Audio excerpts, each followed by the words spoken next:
Thank you, Mr. Chairman.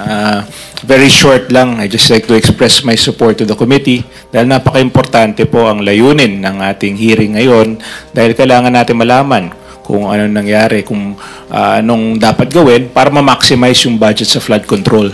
Ang Pilipinas po ay napaka-prone sa baha. In fact, just this month, nung nakaraang buwan, nagkaroon tayo ng bagyo at halos 3 milyong pamilya ang apektado.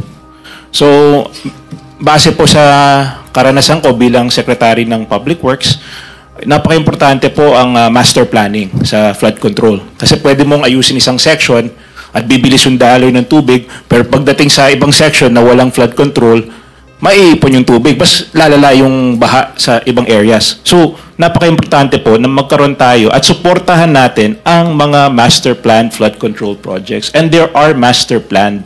I am aware, may mga master plan talaga sa DPWH. Some of them are foreign-funded master plan. Some of them are each floodwater basin na may master plan.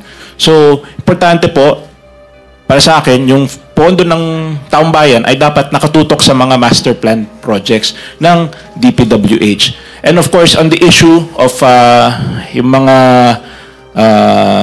substandard, of course, we have to push for more accountability sa mga projects. Dapat dagdagan pa yung mga measures natin para hindi na maulit yung mga substandard projects na nung nagkaroon ng inspection si President Marcos na may nakita siya mga substandard, ay yun ang kailangan natin solusyonan sa lalong madaling panahon dahil that's very unacceptable that we have substandard projects. So again, maraming salamat po, Mr. Chairman, and of course I'd like to thank all those who are joining us today for this committee.